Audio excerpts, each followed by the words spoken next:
What a friend you have in Christian, because it's a beautiful slow intro and a swing part with the drum loop for free if you want to practice along that one. Let's learn it. The drum loop is linked under the video one day after the release. Enjoy.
Hello to my help section for this piece.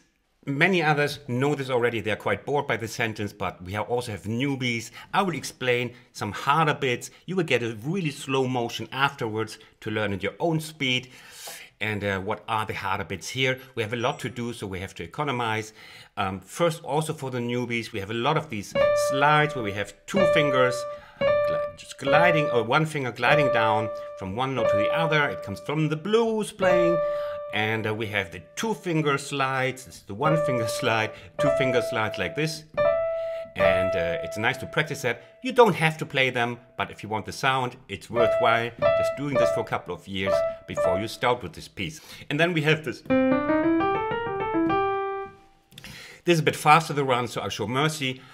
Let's see what these notes are. You see these, if you're a little bit trained in blues, this is the major blues scale. That helps you simplifying things and to remember things, because you know learning on YouTube is quite a task in itself. You have to remember so much because it's just gliding by. So it's the major blues scale, bam, bam, bam, bam, bam, bam, plus the minor 7.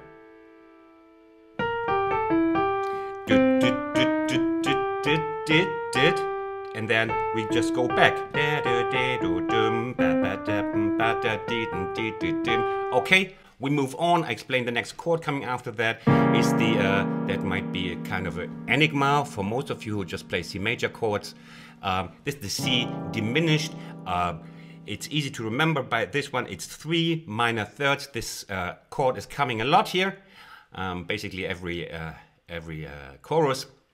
So here, let's have a look. Starts on this C sharp, and then we have one minor third, another minor third, and this minor third. We have that also in the inversion. Get familiar with these chords, and you already have mastered one of the difficulties here, okay? So it's the swinger part, no, the swing part, I'm so sorry.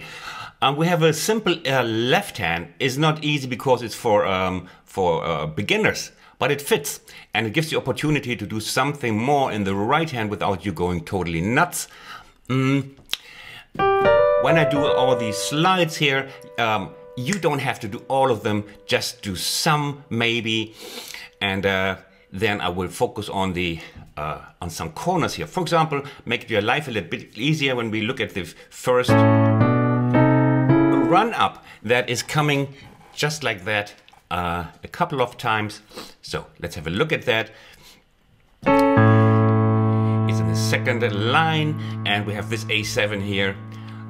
You can see it, and now we just move just like the blues run up, but this time on A.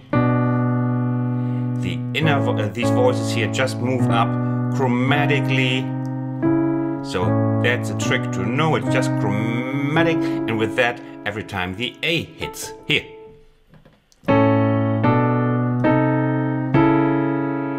Get it? Okay. Then we have at some points we have this with the slide in the middle here.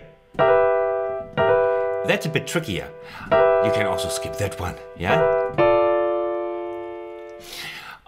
The left hand stays the same over G and over what's that again? C. On E minor, we have a little difference here because it wouldn't sound nice here. So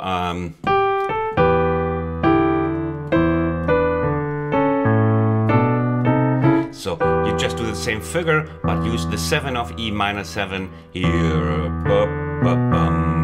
and then.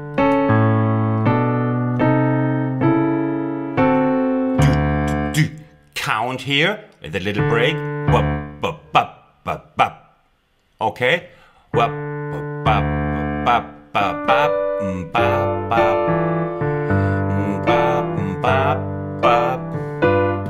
And you see, you will recognize these. We have this is the G here, and this is with the 9. But then we have, you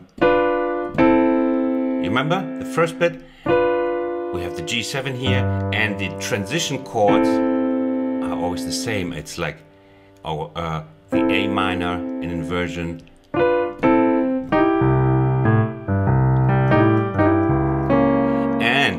you recognize this one, we come here, and then after that we play this one here. And if you paid attention in the first part, which of course you didn't, we have the C sharp diminished here, dissolved like, and then we just play these two notes, and then after that we play this one and go back to C, G. So you see, hidden here is just dissolved the C sharp diminished. It's a great help for you if you understand this here, and then. So they're all part of the C sharp diminished chord before we go to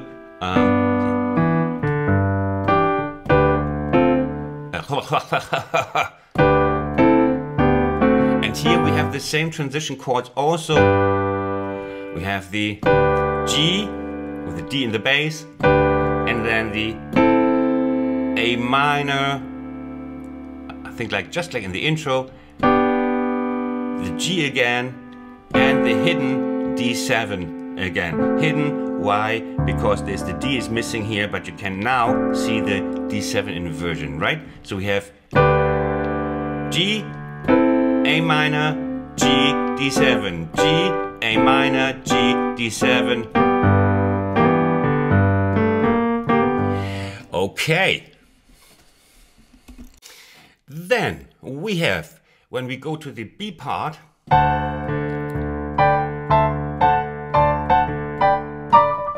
let's have a look at this, because here the finger setting might be of importance. When we come to the D7 part, first the left hand change a little bit. Pay attention, like this one. You know, bit more beef behind it, a little kind of boogie-like. So instead of this one, dum, dum, dum, dum, we play da, ba, ba, ba, ba, ba. So the D is always resounding. Da, ba, ba, ba, ba. Okay, that same counts for G. Okay, now, what's the right hand as we enter? It's a D7, you can see it loud and clear. And I use the 1 and 2 and 3. Why do I do such paradox thing? Because we have to move up here. And up. This way I can tie the upper voice. Upper voice is this one. I have the third one here, I have the fourth one here, and I have the fifth one here. You see, sometimes there is thinking behind what I do, about 1%. Here.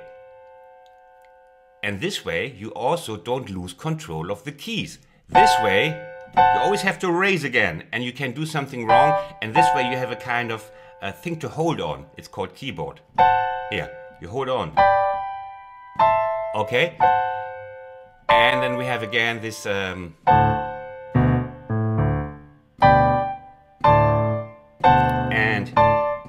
here. Many piano students, they play something like this, and they raise all the fingers because they're tense, or they just don't care, or they just want to say hello to somebody. And I always recommend stay on the keys, because this way you have to gain reorientation for this finger. Where was this coming? And you have a long trip to do, and all this under time pressure. So if you just do this, it's a very common thing that students do that. Stay here, and then look at this. So much easier. And then we are here. Okay? Just recommendations. Of course, it's a free world, but my tutorial is a dictatorship. And we have these long trills also, like nice if you can do them. Also leave them like or just play them as not like this. This is harder, but if you just put them into 8 bits, 8th notes, like and then instead of, you can play, it's easier. And what what do you say? It repeats the run up we did before.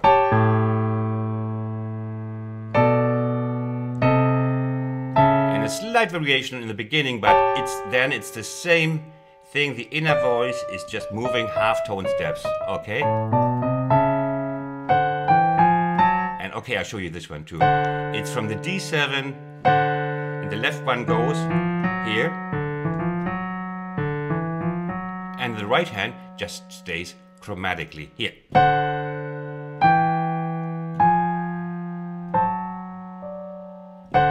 This one goes here, and this one chromatic. Okay. Then we have this thing that you all love to play, love to hear, but don't love to practice. It's this thing that is coming.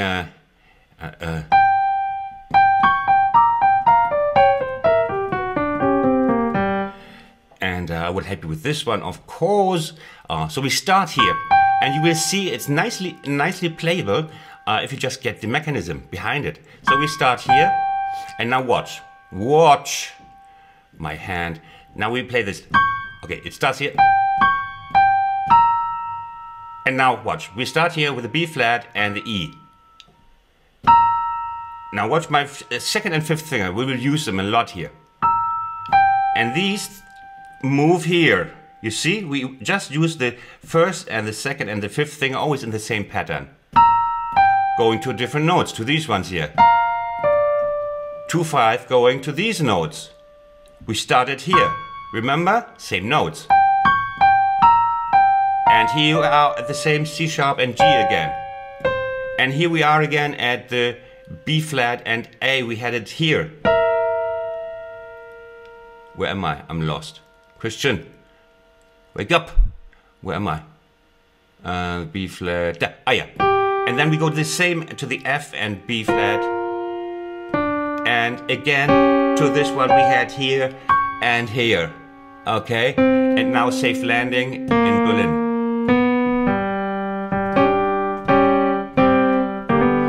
Wonderful, huh? And because it's always the same fingering and always the same note, it just repeats. You will very soon play.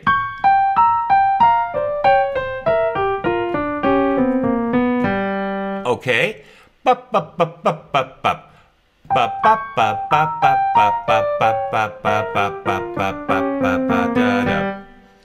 See, that's how easy it is to bluff your way through to be a good blues piano player.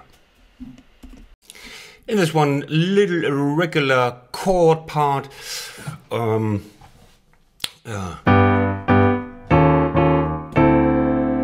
here I went from, at the end of the turnaround, I went from G, and then I chose the E flat 7 with the 7, the 9, and you don't know that. It's called the sharp 11.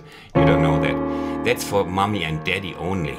Okay, and then down to the D7, also with the 7 and 9, so it's E flat 7 with the 7, 9, and the sharp 11, adults only, XXL, and to the D7 here. Okay? So how to go about this? Many of you forgot there is a slow down function on YouTube. May I remember you? You know, there's the YouTube video player, and just in the player itself, there is a little menu, and there is a little, like a kind of machine wheel. I don't know the English word. It's a little wheel with teeth. And you click on that, and you can even slow it down more. Or you use the looper plugin for Firefox or for Chrome browser that lets you even loop certain parts. That's much easier. You just have to do a little sometimes yourself. Okay? So I might do a video on all the helpers possible also on YouTube, all these little things that makes this terrible learning on YouTube. I know it's a hard job, all this scrolling. Go like maybe in 2-bar bits. Practice things separately, the hard bits, economize your practicing, practice the slides on its own so you get a bit more flow, and so on. And I hope you like this arrangement. I wish you all the best from Berlin. Now is coming the slow replay part, which I think makes it a lot easier. and say bye-bye, take care, be good boys and girls. Bye-bye.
hope you liked my video and that you learned something. Now you can subscribe.